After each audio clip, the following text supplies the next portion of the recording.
All right, ladies and gentlemen, I apologize for the belated beginning, but we have sort of what we call the chronological time and the Gnostic time.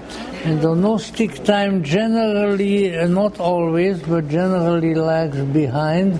And the reason for that is that last time we Gnostics were here in the culture, we were too early. You know, we were here by almost 2,000 years too early.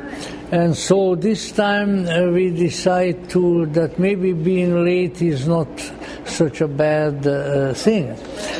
With that, we'll proceed to this evening's topic. And in that regard, I will try not to be repetitious, but in order to place this curious and certainly outstanding figure of the late Mr. Jiddu Krishnamurti in perspective, it is necessary to create a bit of a context. So what we shall do then this evening is both to create a wider context for looking as much as one can, because he was and still remains really in many ways a mystery figure, Mr. Krishnamurti. And the context, of course, involves what we have already taken a look at on the last occasion with Dr. Annie Besant, involves the Theosophical movement and the Theosophical Society, in the property of which we are sitting, and for that matter, which was the pioneering settler of Beechwood Canyon back around the turn from the 19th to the 20th century. And as I say, sometime, I have been promising this for years, we will go up to the old Crotona, and I will look at my notes, and I'll try to point out to you some of the buildings as to where Dr. Annie Besant used to stay when she was here, where Krishnamurti used to stay, and who built various buildings, because it's really historical ground, not only for somebody like myself, who am a member of the Theosophical Society since 1952, but also for other reasons. So in any event, we need to take a little look at then at this particular context. The Theosophical Society, and I am not really that biased, you know, the Theosophical Society was, and to some extent still is, the revival of an ancient movement, of an ancient tradition, which, if one wants to be very latitudinarian about the situation, was probably always in the world, but the presence and the activities of which we can certainly testify to ever since let's say, the beginning of Western civilization and the passing of classical antiquity and the coming of the Christian era. Now, what we are dealing with here, just to very, very briefly, is the circumstance that any spiritual movement, any way in which humans address the deeper, the less readily available issues and circumstances of life usually has a twofold, well, if not exactly following, but a twofold mass of people associated with it in every culture. And one of them has been called all kinds of things, exoteric, outward, or so forth, is the one that addresses itself to the simpler, the more ordinarily comprehensible and available issues of the life of both the physical world and of the spirit, and that generally is the more popular wing of such movements. The second is much more interior and addresses itself to the individual spiritual development, transformation of the people. And as such is usually more limited in number, but on the other hand, in the populace, let us say, of this group, we find really unusual, exciting, and astounding people. And that is what often has been called, let's say, the inner or the esoteric aspect of this kind of tradition. Now, that being the case, this is something that needs to be kept in mind, and indeed it is difficult to keep in mind when dealing with the circumstances of what, at least for a period of time, became a really sizable, major spiritual movement in the latter part of the 19th and the earlier part of the 20th century, namely Theosophy. Now, as I mentioned last time, and I'll give it short shrift this time, probably one of the most important hallmarks of the Theosophical movement, which started officially in 1875 in New York City, when under the presiding leadership of a dynamic duo composed of the Russian Sphinx, as she was called in her own time, Helena Petrovna Blavatsky, and her American friend and companion, the U.S. Colonel Henry Steele Olcott, a friend of President Lincoln and an outstanding writer and journalist in his time. Under their inspiration in New York City, there was founded a society called the Theosophical Society, and largely because of that name that was chosen, the compendium of teachings and books that were produced by that movement came to be put forth under the umbrella term Theosophy. Now it's useful to recall where that name comes from. The founders who were sitting in the what must have been a heck of a exciting apartment in New York City, where Colonel Olcott and H.P. Blavatsky both lived and worked for a period of time.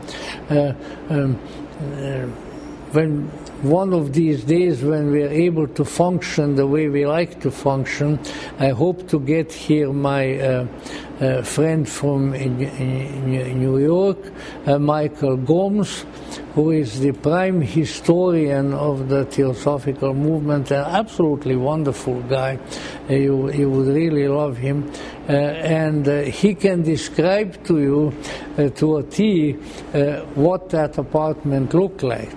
And you came in, and I'm not going to repeat what he usually says, but I'm just going to mention the first view that you got of the apartment. You came in some stairs and things like that, and then opened the door, and then and at the foyer where you entered into the living room, and so stood a large stuffed ape. And the ape was dressed in human evening clothes, tails and white tie, and identifying him lest people might mistake him for something else. There was a plaque saying Charles Darwin. Because of course, the descent, and from there on, I mean, these people like to have fun, and but let's say the rest of the furnishings and things like that, we will have to perhaps recount some other time. But the way I called attention to this theosophy.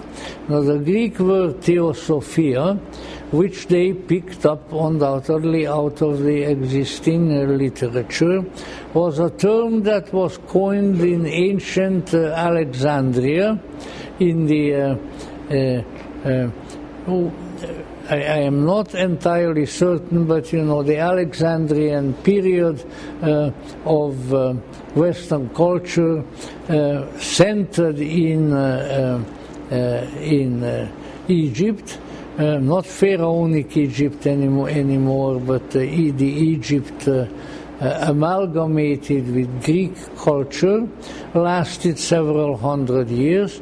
And during that time, certain movements sprung up, which all found a fertile ground there.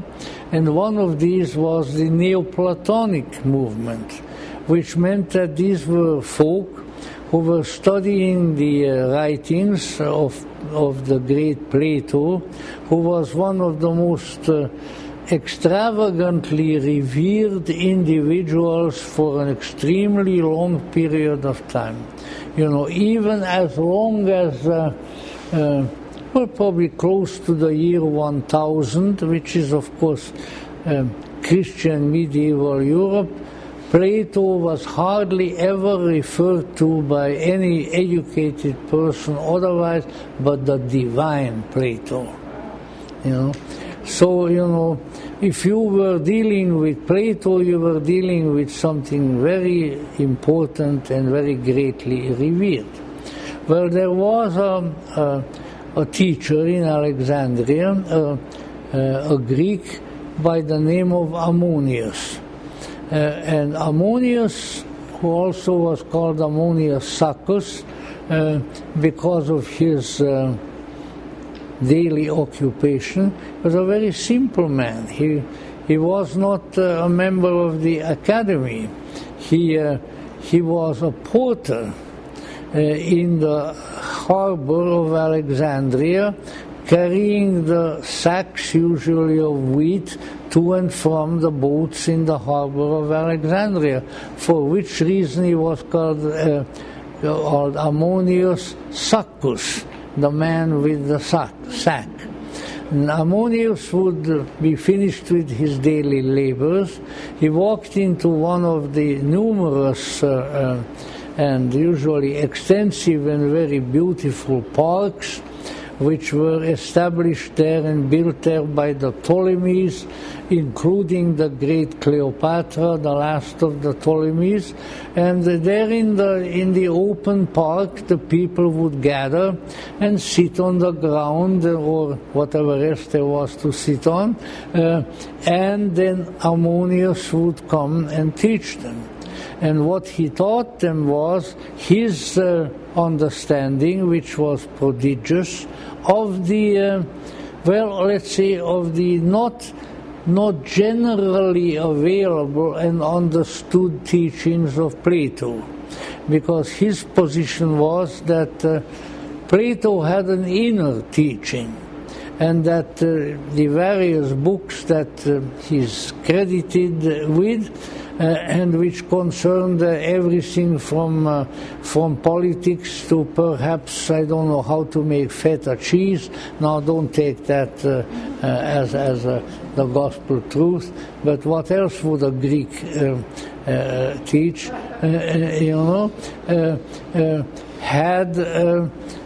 had an inner meaning.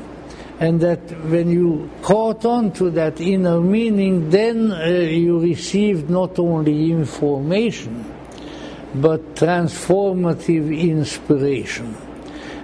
So on the one hand, this was also one of the greatest philosophers, but on the other hand, he also had a transcendental, a mystical message, which of course Ammonius considered to be of very great importance. And Ammonius himself had other disciples who were teachers, probably the most famous being Plotinus.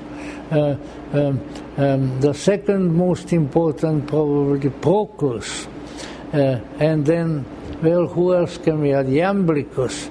And it's really when you are able, as some scholars have, because that's their job, if you are able to trace subsequent intellectual and spiritual movements in Western culture to their origins, you'll find that to a major extent they will go back to these people.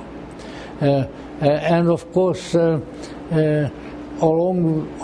with the other two schools of spiritual thought at the time, Gnosticism and Hermeticism, these teachings form the background of the transcendental, the interior, the often mysterious and yet, extremely important spiritual foundations of Western culture. So Ammonius was a very, very important inspiring teacher, and I think that early group of people in New York City, when they chose the name Theosophy, Theosophical Society, hearkening back to Ammonius, were probably really well advised. And now, that being the case, we have to try to establish in our minds a few principles. If you ask, if anybody even knows at this point, if you ask various moderately, are there still moderately well-educated people in this culture? I doubt it. They usually come from outside. In any event, if you ask people about what is theosophy, they will say, oh well, it's a 19th century cult, and they'll put it on the shelf that way. Now, it wasn't always that way. Shall we say, in the latter part of the 19th century, and I would say clear up to the middle of the 20th century, I would say among people who were interested in other than mundane things, it was a word to conjure with. It was something important. And as far as the teachings and practices which came forth from that movement were still, I can testify to that, were still very much alive. Even here in the United States, even in the glorious city of Hollywood in the 1950s when I came here. You know, there was hardly anybody except in the more creative fields, well, in the movie studios for one thing, with which all of us had some connection at that time. Because if we had no connection with the movie studio, then probably we didn't eat anything, and that's where all the money came from. You know, people were. You know, everybody from the head of the studio on down to the technicians and so forth, they knew what reincarnation was. They knew what karma was. They knew that the human has a sort of several varieties of interior consciousness, because all of these things were taught by the Theosophists, and that was still here. So it made an impression in many ways. Also, it made an impression then, as we were discussing last week, by the way of some of the people whom this philosophy and this movement attracted, who were really outstanding people. And one of those we tried to get a little picture of last time was Annie Besant. If there ever was an outstanding woman in the last 300 years or so, she was one. Now I say that with the caveat that, as indeed many members of the Theosophical Society and hangers on and so forth always were, we never agreed with everything. Well, some people did, but we never agreed with everything that Dr. Besant said or did.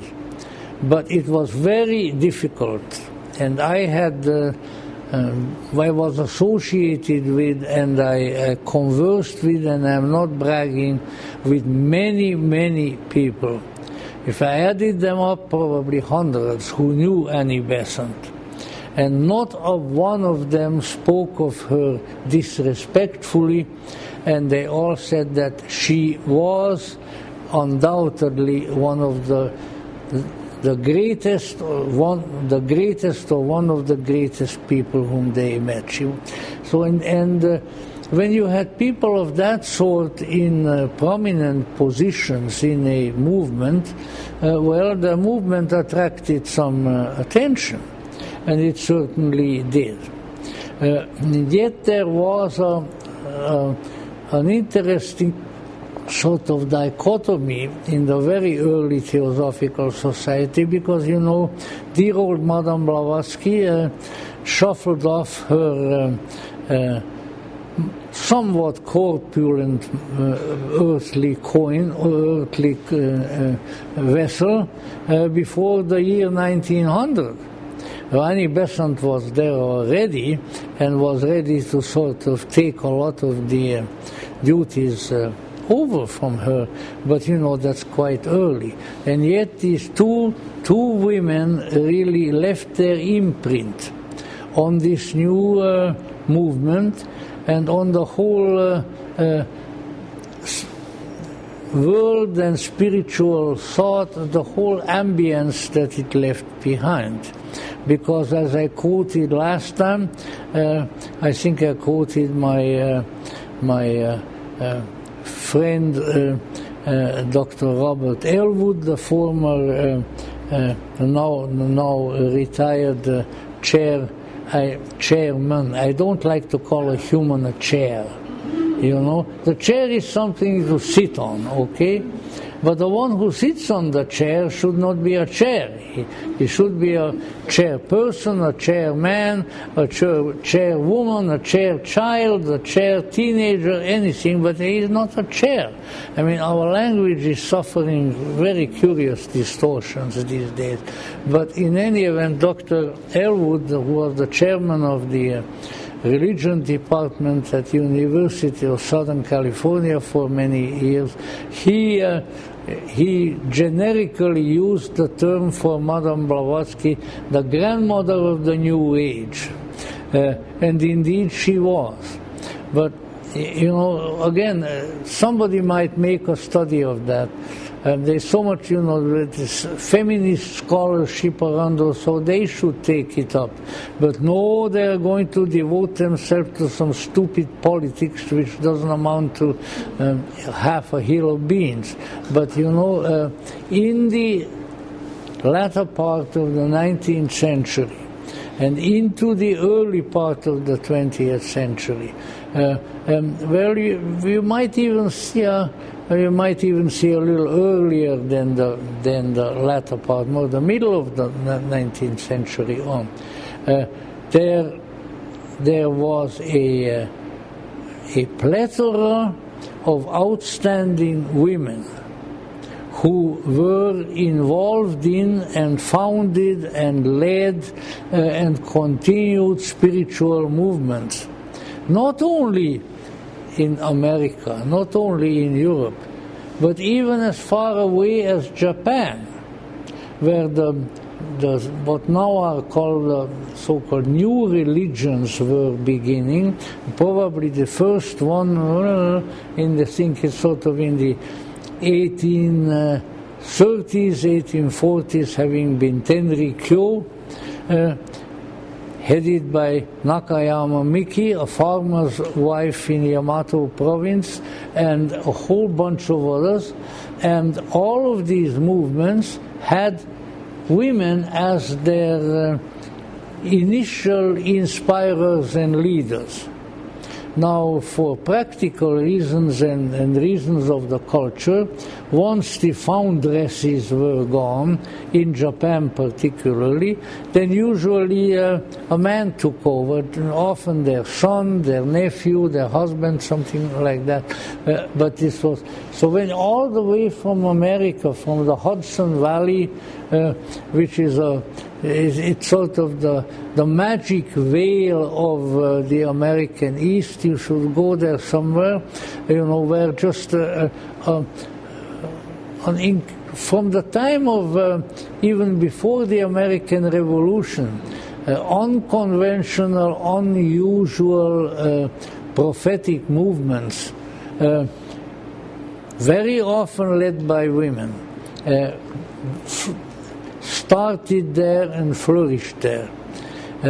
If you drive down some of the parkways, the Taconic Parkway and some of those, and stop in the various communities, and if you know something about their history, you will find that it was all over the place.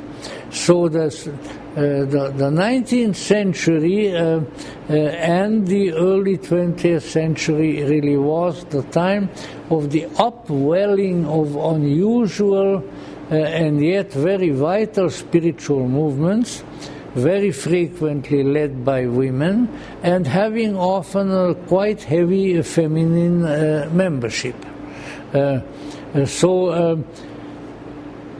Among these, at a certain point, toward the end of the 19th century, came the movement which had from the very beginning, really the imprint of the two really outstanding women, namely Madame Blavatsky and Annie Besant.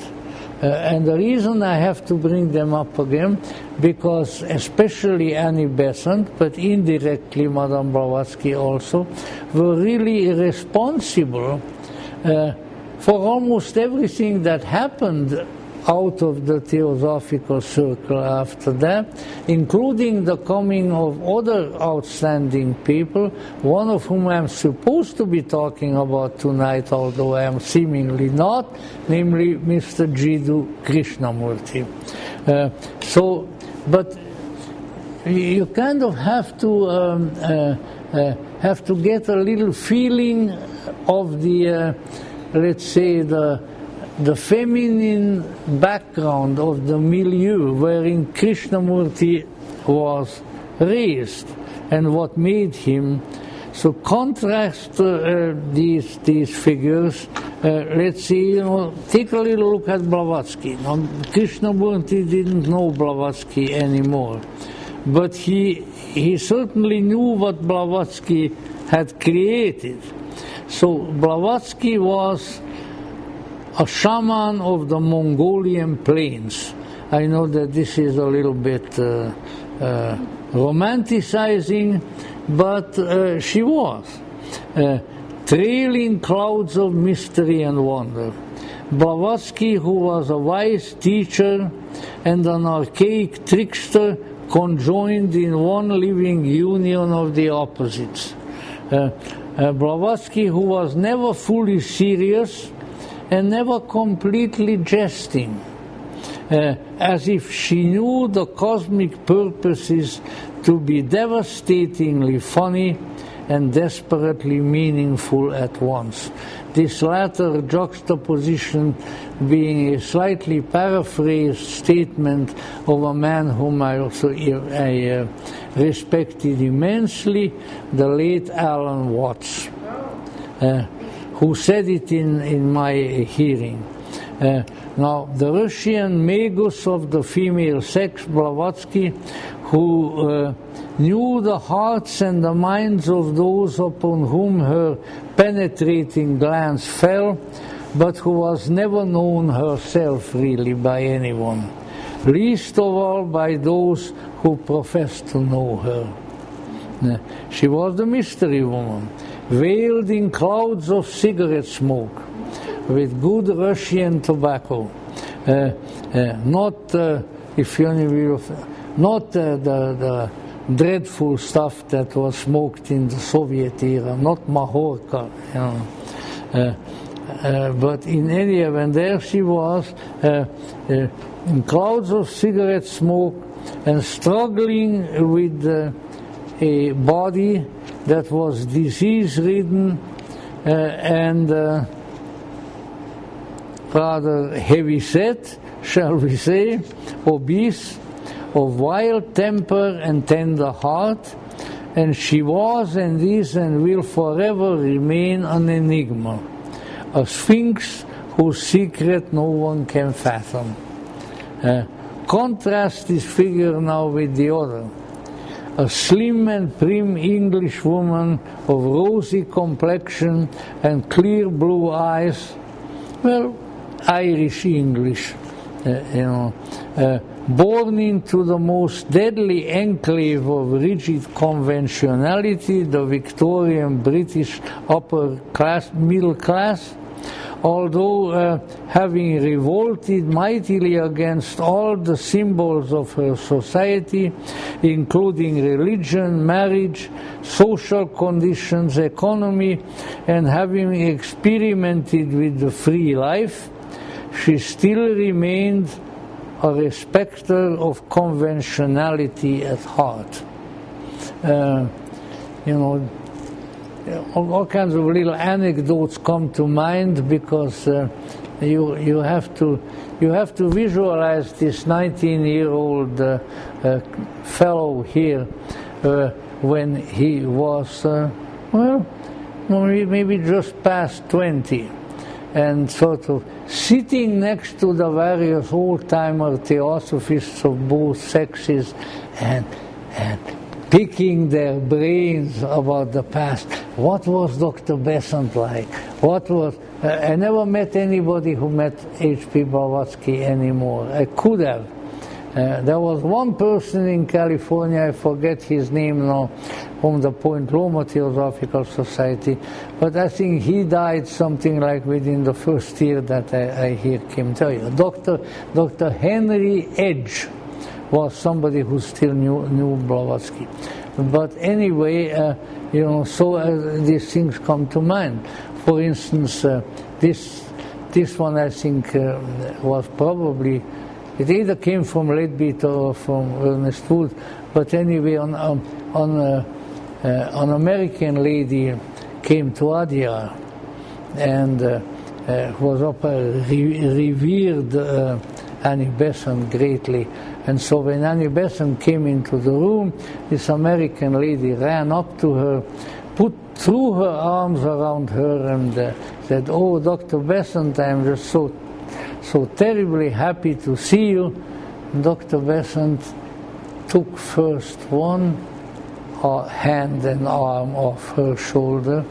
He took the other one off her shoulder, and then she said, "My dear Mrs. Whatever, I am also very happy to see you, but you know I don't like to be hugged." So, you know, the Victorian British was there. And, it's somewhat understandable. I mean, I'm neither British nor Victorian, but let's say, to my mind and sort of, I come for, hugging should mean some special things.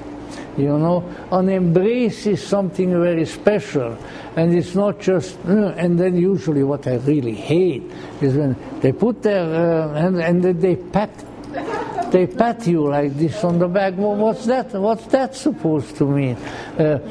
So I can see Annie Besant's point. Madame Blavatsky, who never felt that tobacco or the eating of meat had interfered with her contact with the powers of the spirit. Annie Besant, who came to adopt many of the formalisms and orthodoxies of the Brahmin Hindus, including vegetarianism and the stern condemnation of alcohol and tobacco. Although a friend of prime ministers and Lord Chancellors, Annie Besant could never approach the aristocratic bohemianism of Blavatsky. After Blavatsky, whose grandmother was a Russian princess even among the Russian princely families of a very, very prominent lineage,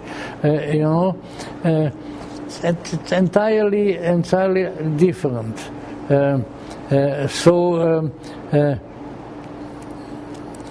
And Annie Besant, who could not help but allow middle-class attitudes and values to penetrate into her teachings, and even more into the organizations she led. While Blavatsky was mysterious, Besant was spectacular. So it's a very interesting juxtaposition. It's sort of like the two pillars of the Kabbalistic tree of life on the two sides. Now then, Blavatsky demonstrated occult power. And she did. Besant spoke about it with incredible and enthralling eloquence. Blavatsky was a brilliant writer and conversationalist. Besant was an orator of literally unequaled brilliance and charisma. What she may have lacked in interior wisdom, she more than compensated for in rhetorical skill. Blavatsky was born among rulers and statesmen, but preferred the company of lamas and dervishes. Besant, the country parson's divorced wife, gravitated to the halls of power and had a lifelong involvement in politics, and it was said one time that she had more personal friends in the House of Lords than anybody who was not a member. Blavatsky died barely past middle age in obscurity and near poverty. Annie Besant died at the age of 85, revered by hundreds of thousands as a demigoddess and by millions as the greatest patriot of modern India. Yet, both of these strange women were joined together by a curious and common bond. the cause of Theosophy. With their differing personalities shaped by national, social, and many other divergent circumstances, they served one common objective, the one that I mentioned before, the Theosophia, the wisdom of the gods, as it was given to them by powers and agencies, the exact character and precise intentions of which no one may divine with certainty. What then was or is this Theosophy, which possessed both the Russian Sphinx and the British social reformer, and held them in its loyal service until their very last breath? This is a question that is not at all easy to answer, and so I'm not going to answer it. How about that? But let's say I can attempt in a very quick and therefore superficial way to answer that. And my answer really comes from the study of the mysteries of antiquity.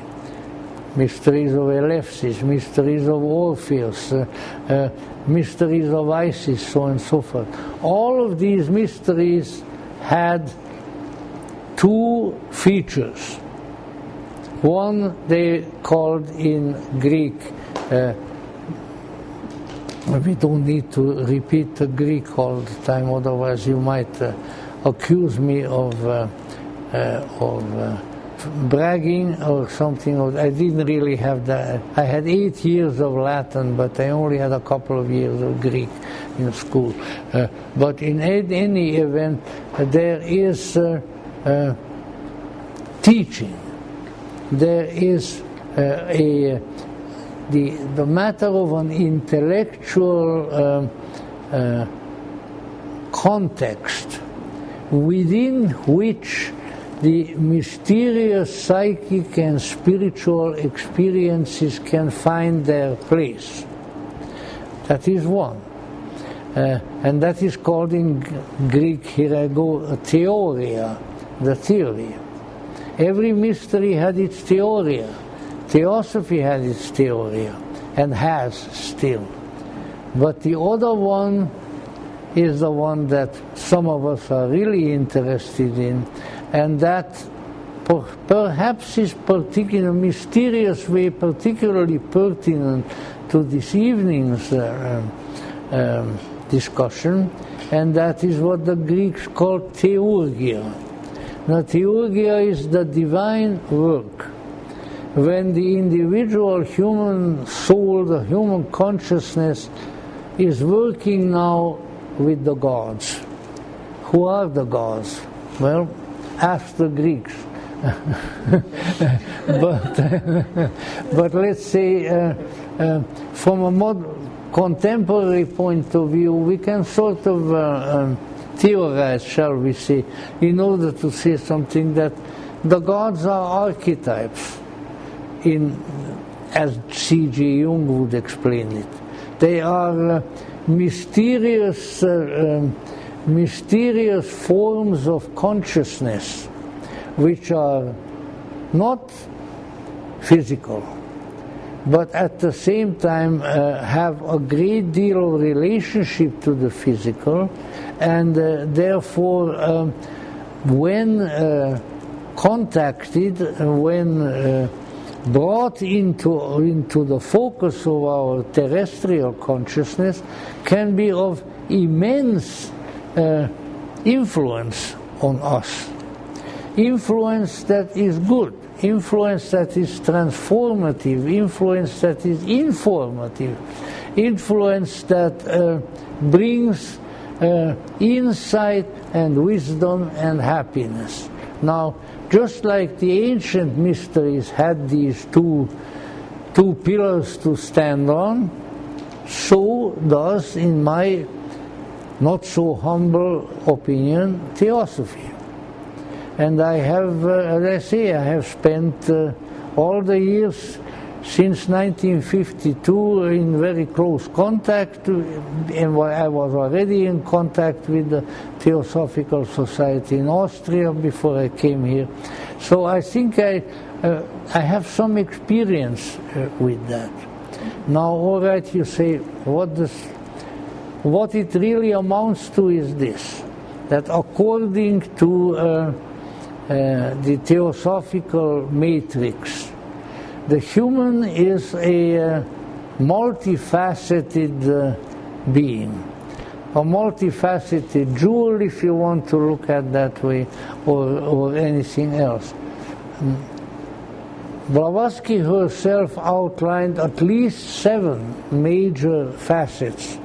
And when you look at them, about the first 4 or 5 are very, very similar to the psychological functions that C.G. Jung was speaking about.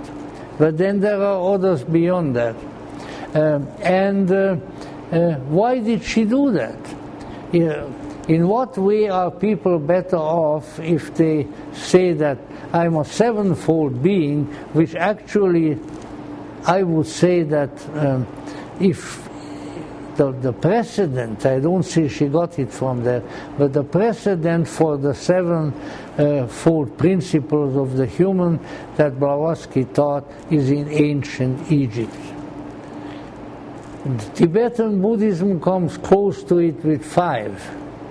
And there are various other systems with others, but the 7-fold is definitely Egyptian.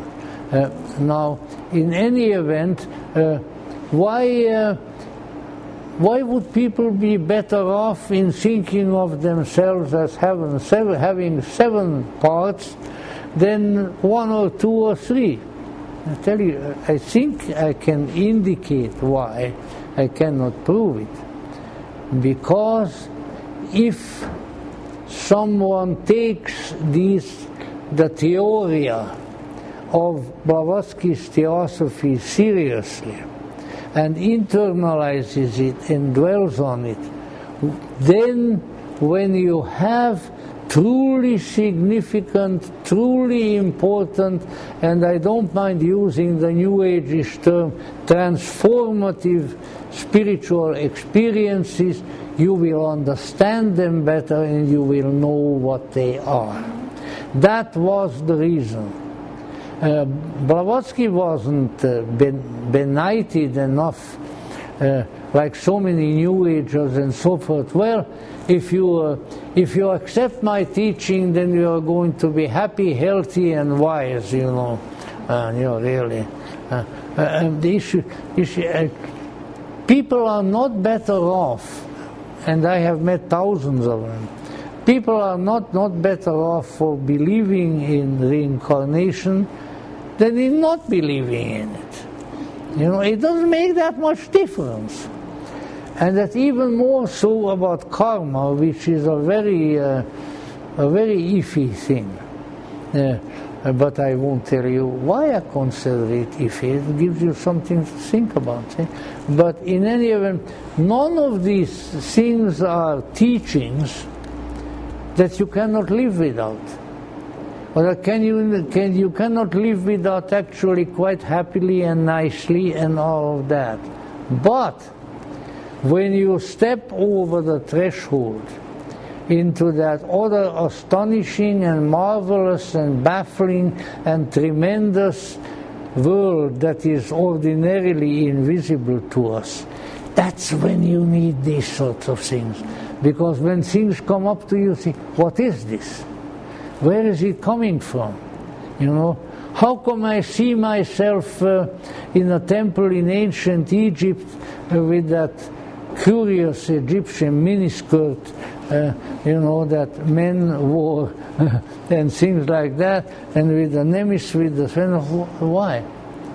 How can that be? How can these things be?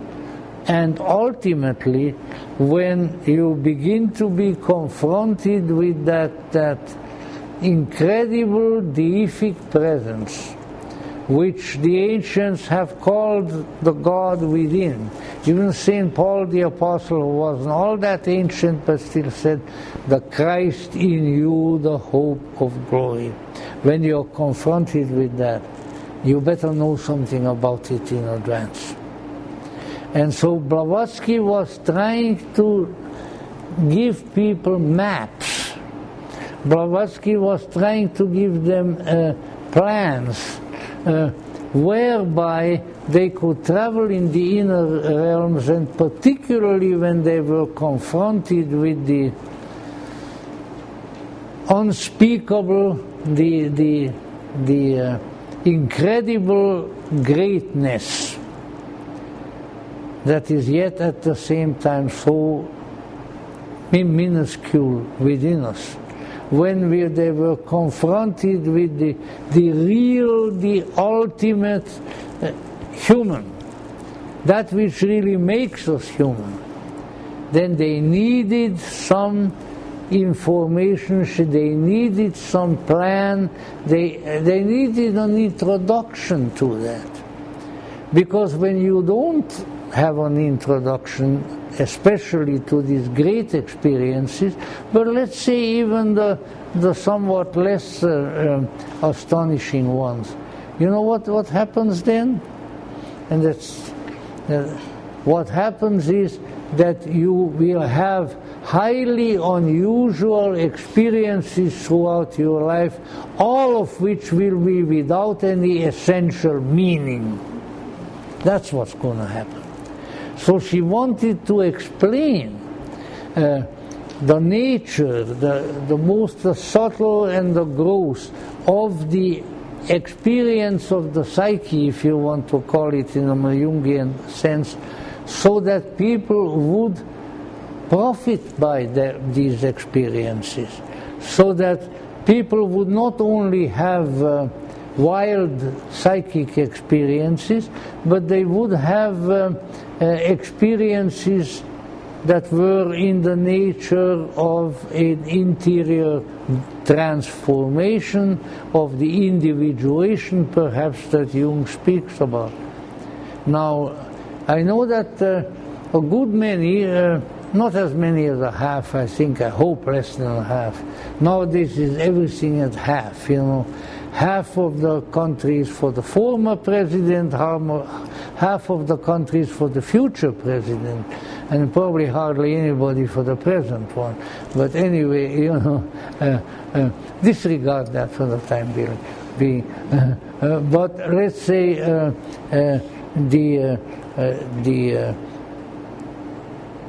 I don't think that as many as half of the present membership or people influenced by Theosophy would castigate me for this.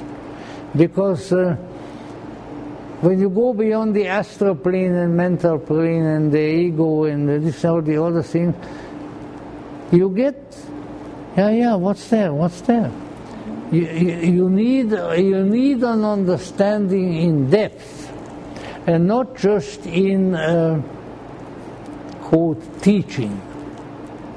That's why I always felt that teaching such as there is in Theosophy is really instructive preparation for the mystical. We had a very nice gentleman here years ago. I'm sort of invoking his spirit now. His name was Will Ross, and would you guess it, he was an Englishman. But I argued with him like the devil. But I think he was one of the more interesting people whom I met. But let's say he always said, don't get away from the mysticism of Theosophy. Don't just concentrate on teachings are here in the head. And they are sometimes useful. But what we are after is not just teaching. What we are after is knowing in great depth, a real confrontation with the real. That is real Theosophy. Of course, half the audience who were listening to him didn't know what he was talking about. But let's say that is the issue. And if we keep that in mind, then we can probably see, to the extent that I can allude to it, because there is another mystery, the mystery man Krishnamurti, that is what that man was after.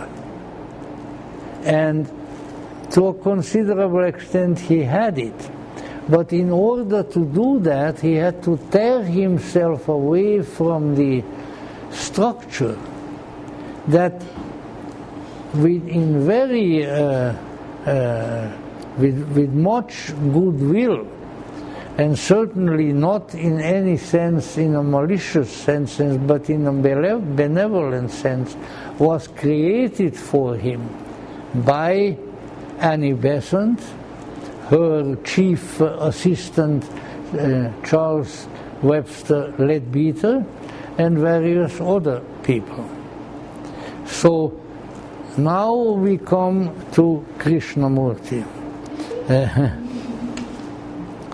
And I probably should move. In any event, what happened? I was fortunate enough, and yet, it's okay for old people to do some bragging about the past. After all, what else are they going to talk about? So let's say, I knew reasonably well, because I was with him many times, knew a man named Ernest Wood, who was present, physically present. And since he was a pretty sharp old Scotsman, he also present with his psyche when Krishnamurti was discovered. Now you know that the Theosophical headquarters, which the society still owns, although now people fled from there like they are fleeing from I don't know, in New York now with the pestilence. In any event, I have not been there. I was invited several times, but somehow the higher up didn't want me to go, I guess. But in any event, it is where a big river, the Adyar River, flows into the Bay of Bengal, into the ocean. So there is a lot of water, and then is the considerable Adyar estate, a great big garden with the various buildings on it, which Madame Blavatsky and Colonel Olcott already acquired. It's really quite a place from what I hear. So in any event, here was Professor Wood. He became a university professor at the Benares University later on. Here is Ernest Wood with old Charles Webster Leadbeater, a former Anglican parson, and also very interesting. One thing about the Theosophists, especially the early Theosophists, was you might not have liked all of them, but they were all interesting people. Not a dull fellow or woman among them, and that's worth a lot. You know why? Because without interesting people, this world is dead, boring. And boredom is hell. You can form a picture, well, maybe not of the inferno itself. I mean, I'm not Dante, but at least the antechamber. If you sit around for a long time in the waiting room of an airport, those are the antechambers of hell. I just know that. Why? Because they are so dead boring. I made the experience, even when you take a relatively interesting book with you, which you would read with interest at home, if you try to read it on the place at the airport there, it turns boring. It's a malign miracle. And it's something to keep in mind. You have to learn how to entertain yourself in cases like that. In any event, but they were all interesting, and so was this former Anglican parson Leadbeater. He was recruited to the cause already by Blavatsky. Blavatsky saw him, and she said, I'm going to be in touch with you. After a while he got, I think a telegram. In those days, if you read Sherlock Holmes, they always communicate with each other in telegram. So much more romantic than email. What is email? And come on. But a telegram, I could analyze it linguistically, but you would get even more bored than otherwise. I'm not going to do that. In any event, she sent him a message. I want you to come with me. We are going to India. Oh, yes? So he got on the boat and they sailed off to India. And on the boat, she sort of had fun with him because she was teasing him, making jokes, making insults, all kinds of things to sort of try his Victorian Anglican pride. And to his credit, he wasn't happy about being treated that way, but boy, he went with her, and he stayed with her as long as he could. He was a faithful follower. Now, he also, which I'm sure she was aware of right from the beginning, he had certain powers of seership, and they were quite profound. But as everybody of that sort, you have to be a little bit careful. And we all have known what the heck. We live in a city of psychics.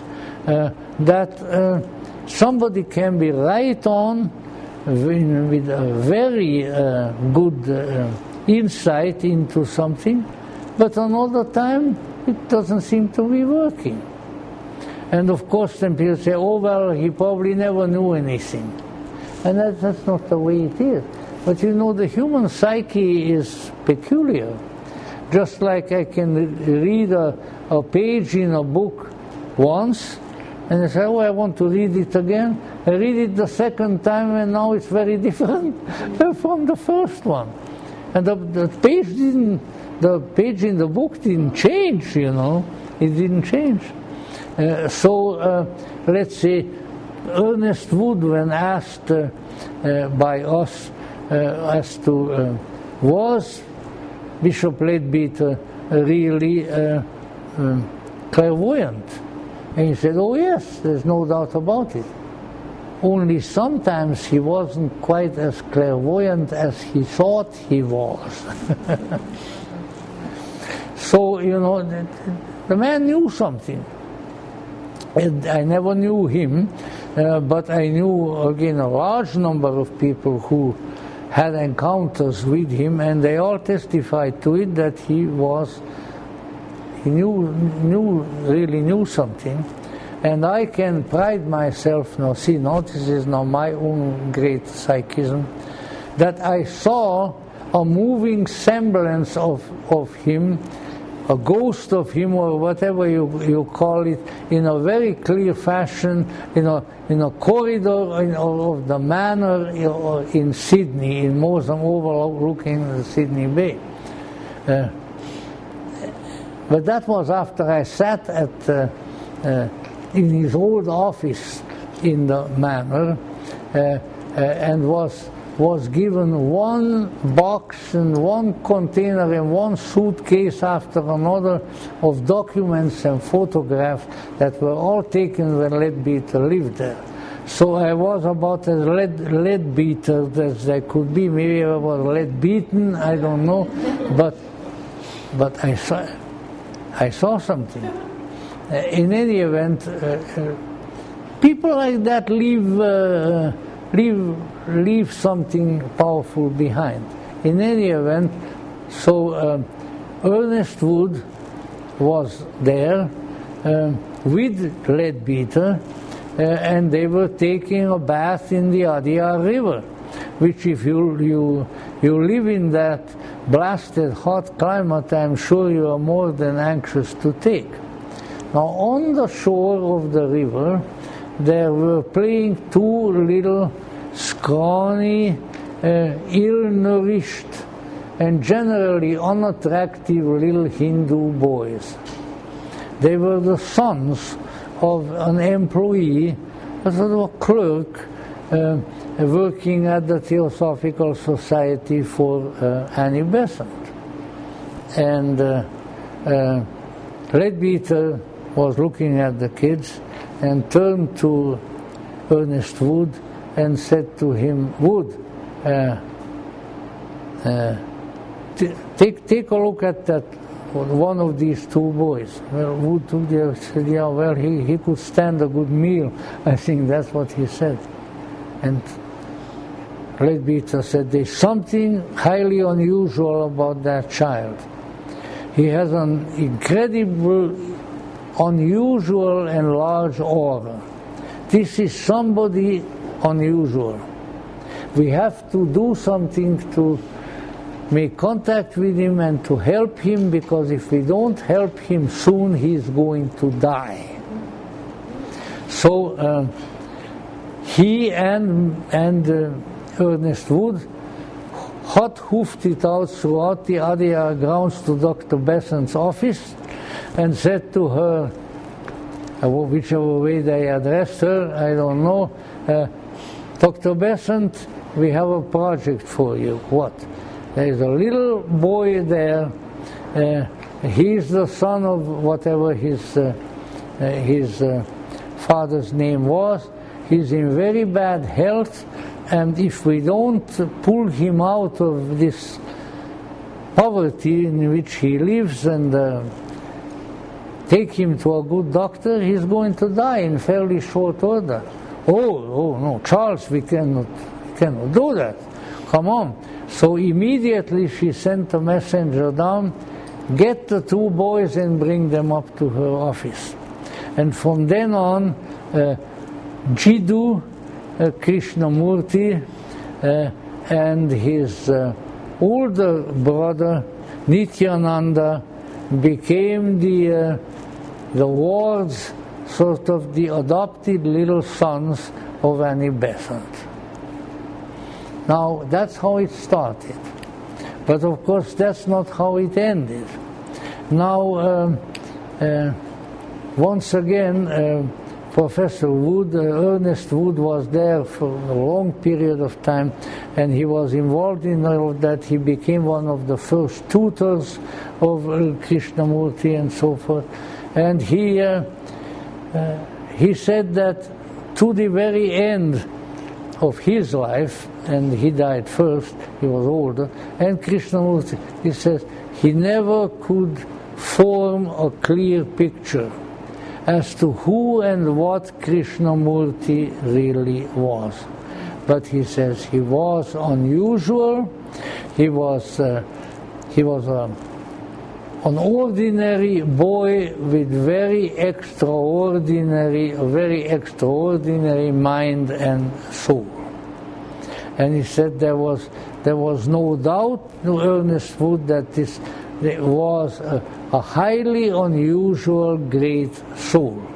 So he communicated his impressions of the boy, of course, to Annie Besant. And then, as Ernest Wood said, and he was really a man whom you could trust. I think he was an utterly honest, straightforward gentleman. And he said, Krishnamurti sort of began to grow on both Leadbeater and Annie Besant. They began to see more and more in him.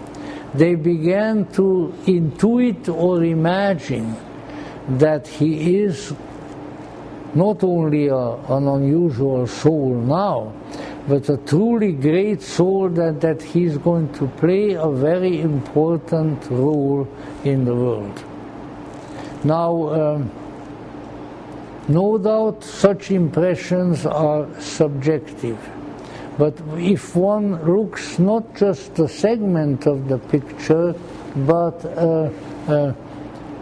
as much of the entire picture as possible, I think one can see that this impression was correct.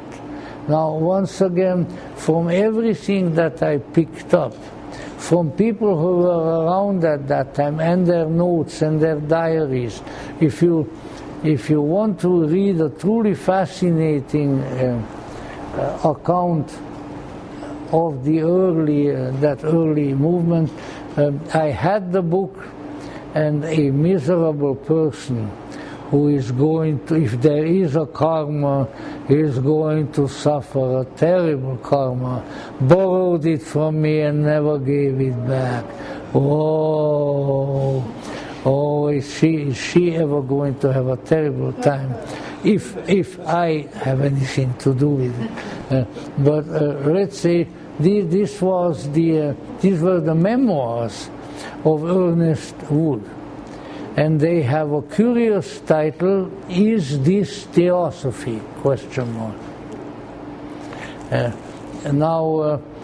And there all of these details about Krishnamurti and many, many things are described.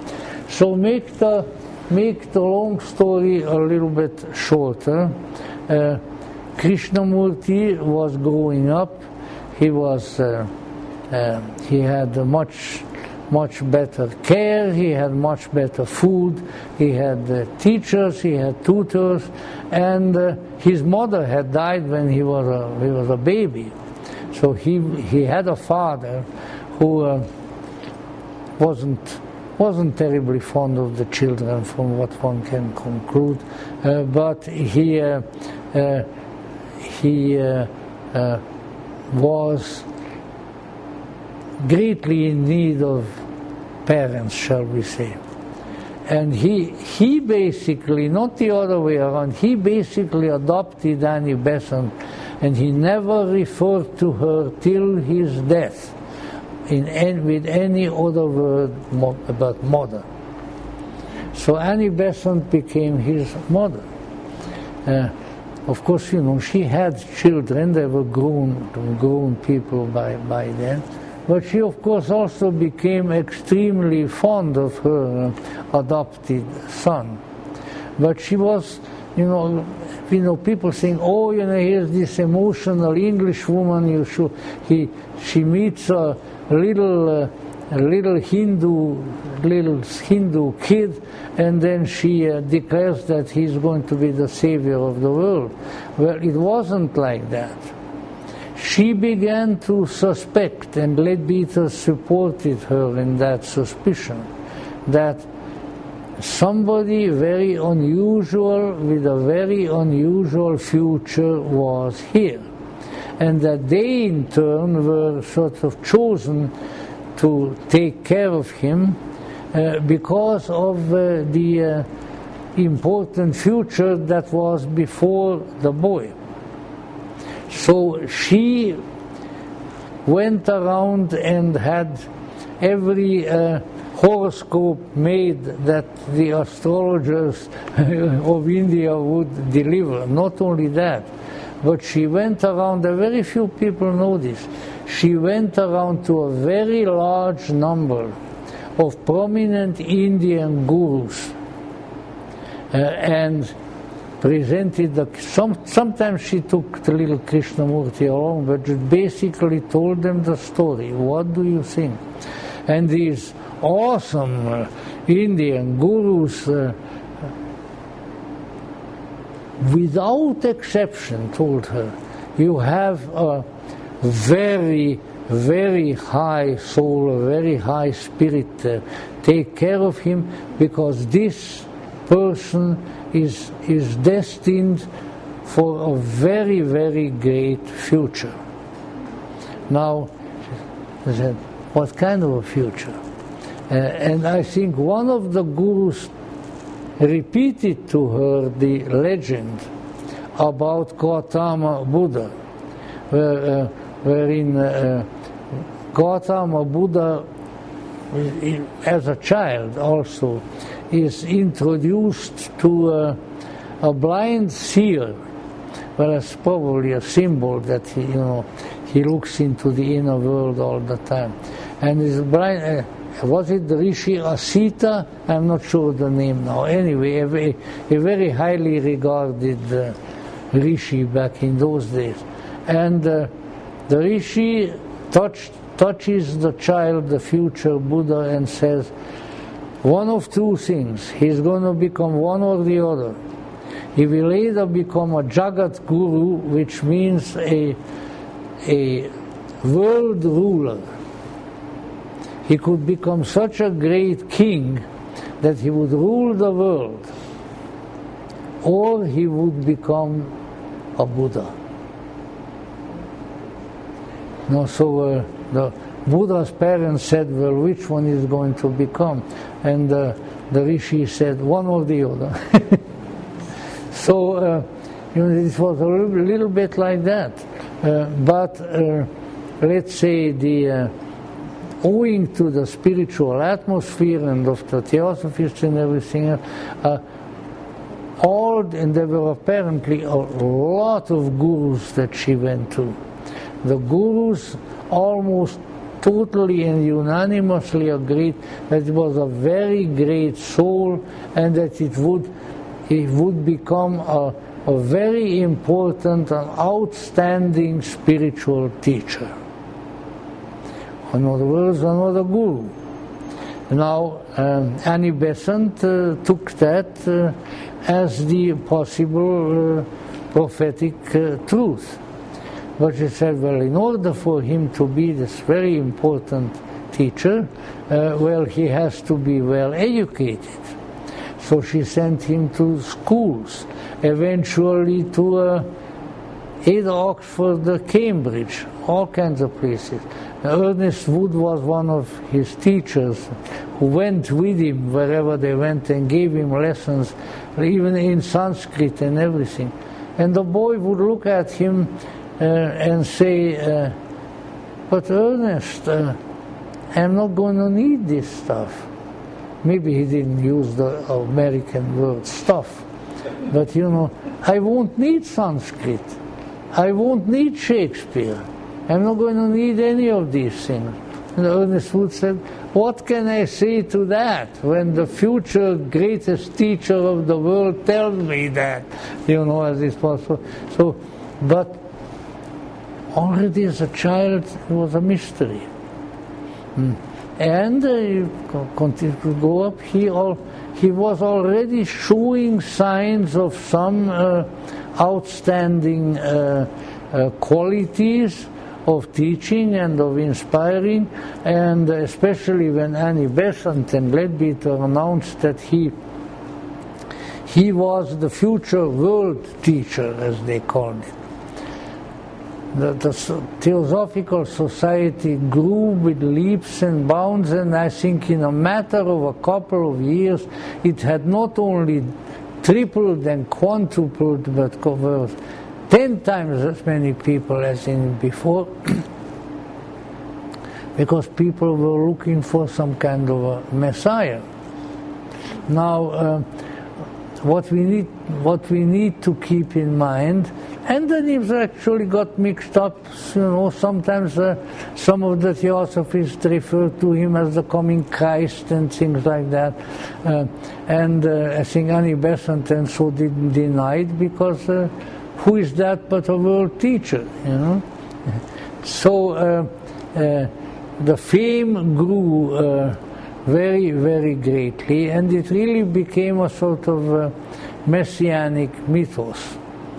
And yet, within that, especially those who were close, who were with him almost all the time, like Ernest Wood said that he was a boy, teenager, he didn't like the extreme reverence and deference that people were lavishing on him. But you know, that's all, I mean, that's all India for you. He may be just a boy, but he is a great guru, so down on your face in front of him, you know, I mean, that's how it goes. But he didn't like that. And as time went on, he liked it less and less. So the time came, and can be found in the various history books, I don't have to go, but he got into his late teens, he got into his 20s, and then all of a sudden he began to tell Annie Besant and Leadbeater that he is not what they think he is. He has his own way of doing things. He has his own mission, and not to promote him as the world teacher any longer, but basically leave him to his own devices. Now, he told that to Annie Besant, who was devastated, because Annie Besant was, among many other things, also the expert organizer. She organized the people to be the cadre of the world teacher. You know, they organized the whole little inner organization that was called the Order of the Star in the East, which is not to be confused with the Masonic Women's Order, the Eastern Star, but Order Star in the East and all of that. And you know, people gave him castles, people gave him estates, all kinds of things. He didn't very much like it. He didn't very much like it. And then finally, at one of the great meetings where a tremendous number of people came together, he said that he was not what they think he was, that he had his own mission, and he'd be willing to continue to convey the kind of spiritual information that came to him, but not in the manner in which he was publicized, not in the manner in which... And of course, it almost killed Annie Besant, because she was terribly invested in this. But it didn't. She went on for a few more years. Leadbeater, on the other hand, who's with his clairvoyance and had an awful lot to do with building up Krishnamurti, he was totally unfazed. He was sitting in the manor in Sydney, which is a hell of a nice place to sit, if you don't mind me saying so. I really liked it there. And he said, he says, it has always been, it has been frequently been that way in history. When a great teacher comes, he doesn't advertise himself as a great teacher, he does his own. So leave him alone. So the old Anglican parson sitting in Sydney had the spiritual resilience to deal with the crisis. But meanwhile, thousands and 10,000s were leaving the Theosophical Society. It was the great disappointment. And if you look into the publicity that was put forth in earlier years, then you can see, if I had been alive at that time, I would have said also, well, look, I have been misled. There was a great excess of publicity. A role was built for the young man that he did not want to occupy. And from then on, people gave him a great deal of money earlier and so forth. He certainly was in no financial straits. He was a rich man till the end of his days. So now he started traveling around the world. After all, that's what he was doing before. He was lecturing and so forth, and also holding sort of more close circles with people. but let's say there was no spectacular world teacherism. There was no Messiah there. But nevertheless, those who were in his presence, and many who were in his presence, some who got him closer to him, we still all revered him as a god.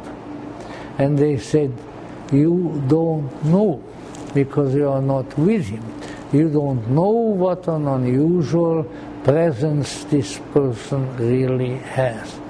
And then he died at the age of, I think, he said he would live until 92, but he died at the age of 91. So right there, Krishnamurti was wrong. Oh my God, how terrible, you know. But let's say then various people who knew him, including the Latvians girls, the daughters of the famous architect Sir Edwin Latvians, who built practically all of New Delhi, you know, just various people who, and they were his playmates. You know, I mean, they were in his presence when he was a child, and later on they sort of grew up together. So they started writing books, because what does one do when one has known a very famous person? Well, then one sits down and writes a book about him. I read all of them. I don't remember hardly any of them, but in any event, scattered in the sort of autobiographical and biographical and romanticized books, there were curious little incidents which probably a lot of the people who read the books didn't even notice, but they were there. For instance, I'm just picking them out of my memory. He had, and it's still there, he had a nice house in Ojai, and so forth. So he went on a walk in the woods there, came back to his house, and I don't know who was there, his housekeeper and some friend. He just looked at them and said, oh, I just saw the Lord Buddha out by the tree. And they said, it was very nice, he communicated some things to me. With that he went into his room and had a cup of tea. You know, things like that. And later than that particular date yet, and he, you know, the women of course all adored Krishnamurti. For one thing, from the time that he was a teenager, he was a singularly good-looking guy. Now, I am no connoisseur of male beauty, but that was an impressive-looking young man. Later on, an impressive-looking older man.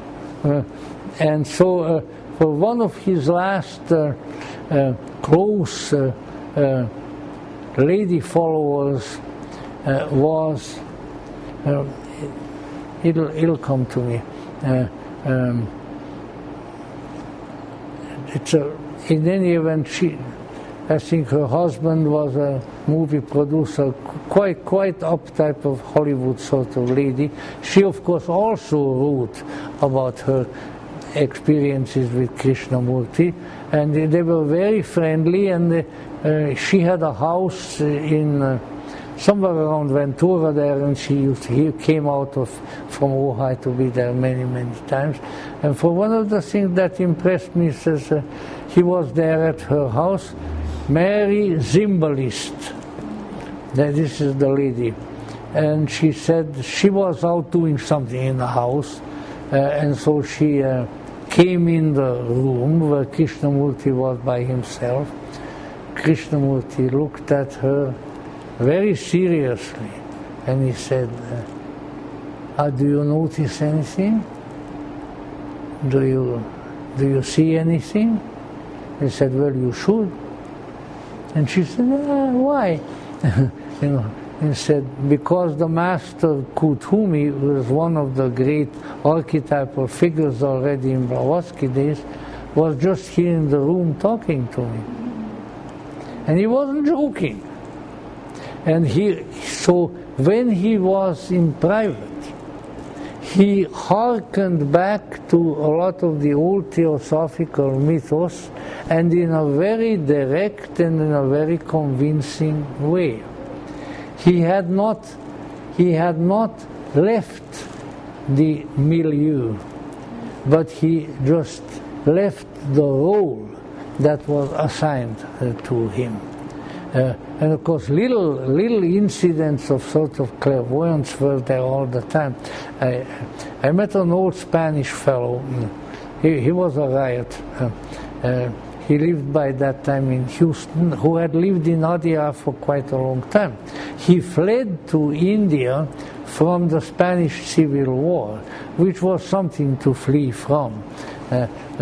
And he was at the Theosophical Society. So Krishnamurti came to town, but he was already separated from the Theosophical Society. But he had a big piece of property outside of the Adyar compound. Thousands of people would come and speak there. So Enrique, my Spanish friend, got there, and sort of there was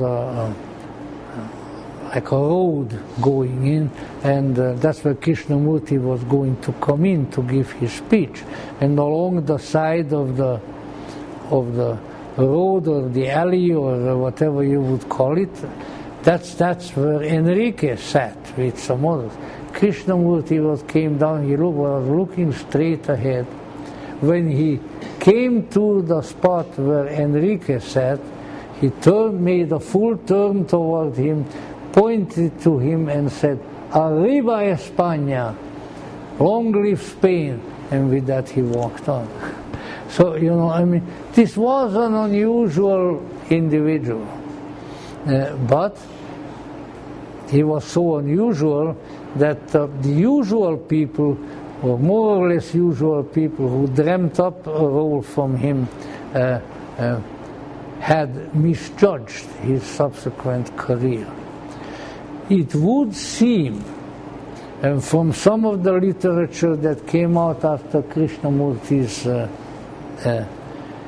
death and so forth, by the way, just to indicate to you that I'm not a world teacher, but I also get things where we were up at my apartment here on Beechwood. I had heard, I must say that Krishnamurti had just come back from India and was in Ojai. He was 91 years old, and all of a sudden it hit me like a bolt of lightning. Somebody very important just died. I didn't know who it was. We waited about 3 or 4 hours. I got a phone call. Krishnamurti died in Ojai a couple of hours ago. So, where is it in Macbeth that sort of ordinary people just die, but heaven declares the death of princes. And that is princes of the spirit as well as princes of a terrestrial crown.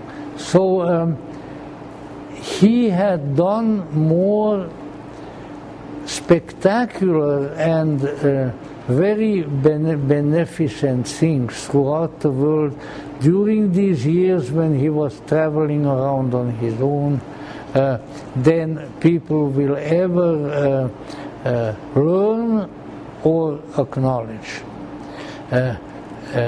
He was still somebody extremely important. He was a miracle worker of sorts. And you say, well, all right, what did he lecture about? What are all these little books? His books are all lectures. There's Aldous Huxley Aldous Huxley liked him a lot. So that in one of the the books where Aldous Huxley wrote an introduction to Krishnamurti's book. Aldous Huxley said that Krishnamurti has done a great deal of good, and he is in grave danger of becoming popular. And then he added to it, what a pity. But let's see, well, we are way past the time. I can tell you some but anyway, he had changed in some places, in some countries where he lectured. Let me just say that much. He changed the course of history. Now, how much and is something else, but he did. So he was a gift of the Theosophists to the world. And you say, well, what was his? I got to conclude on that note. What was his message? If you want to boil down, the message was always: inside of you is the truth and the way and the life. Look inside of you, make contact with that something within you, try to live according to its inspiration and its dictates, and if you do enough of that, you will have done the best that you can do for yourself and for the world. That, I would say, in a very thumbnail sketch, that's it. He said everything else is unnecessary. He didn't say it's bad, but one of his big sayings was also the title of one of his books: "Truth is a pathless land." So he said, don't walk on a road because people point it out to you. Find your own road, And who can really disagree with that? And the results, such as have come to our knowledge of these teachings and of his life, I think were good, were extraordinary, and we ought to be grateful to him for those. And I think we also ought to be grateful to Annie Besant and Leadbeater and Ernest Woodney, people who discovered him and who saved his life from poverty and